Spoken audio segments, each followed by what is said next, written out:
জোড়া জিনিসটা কি? দেখো, আমরা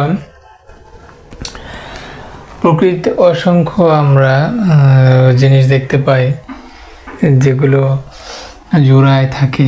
হ্যাঁ, ধরো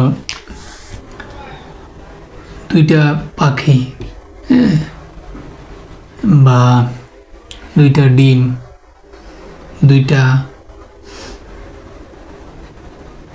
বেগুন, হ্যাঁ। তো এরকম যে কোনো দুইটা জিনিস একসাথে থাকলে, তখন আমরা যে কোনো দুইটা জিনিস বা বস্তু একসাথে থাকলে এদেরকে আমরা জোড়া বলি। হ্যাঁ,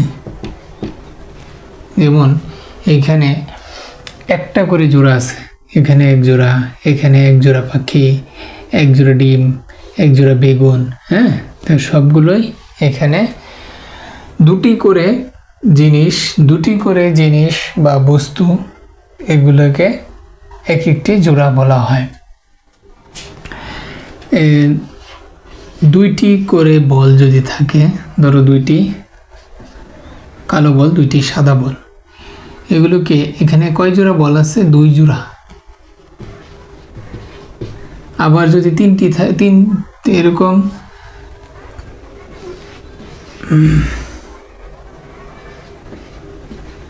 এখানে কয় জোড়া বল আছে? এখানে 3 জোড়া বল আছে।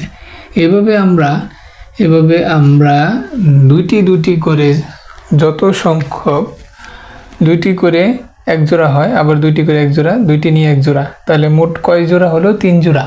তাহলে আমরা জোড়া সংখ্যা বলবো কোনগুলোকে? জোড়া সংখ্যা বলবো কোনগুলোকে? এখন যেসব সংখ্যা দিয়ে জোড়া তৈরি করা যায়, হ্যাঁ, যেসব সংখ্যা দিয়ে জোড়া তৈরি করা যায়, জোড়া তৈরি করা যায়, তাদেরকে বলা হয় জোড়া সংখ্যা। যেমন 2, 4, 6, 8, এগুলো সবই জোড়া সংখ্যা। যেমন ধরো এই 4-এর মধ্যে দুইটি বল, এখানে এক জোড়া। আবার দেখো 4 মানে কি? 2টি আর 2টি, 2 আর 2 মিলে 4। 6 দেখো, 2টি করে 2, 2, 2। হ্যাঁ, এইভাবে দুইটি করে যদি 3বার, 3টা প্লেটে 2টা করে আপেল 3টা প্লেটে থাকে, তাহলে 3 জোড়া আপেল আছে। তাহলে যেসব সংখ্যা দিয়ে জোড়া তৈরি করা যায়, তাদেরকে বলা হয় জোড়া সংখ্যা। ঠিক আছে? 6কে এরকম 2, 2, 2, এরকম 3 জোড়া তৈরি করা যায়। কিন্তু দেখো 7কে কিন্তু 2, 2, 2 আর 1, ঠিক আছে, 2 আর 2 4, 4 আর 2 6, 1 7। এটা কিন্তু একটি থাকলে সেটিকে জোড়া বলা হয় না।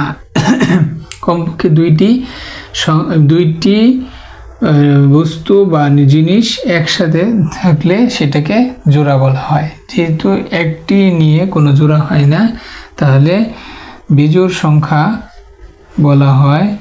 যেসব সংখ্যা দিয়ে বিজোড় সংখ্যা কোনগুলো? যেসব সংখ্যা দিয়ে জোড়া তৈরি করা যায় না। যেমন 7, এটা দিয়ে কিন্তু জোড়া তৈরি করা যায়নি। 9, 5, 3,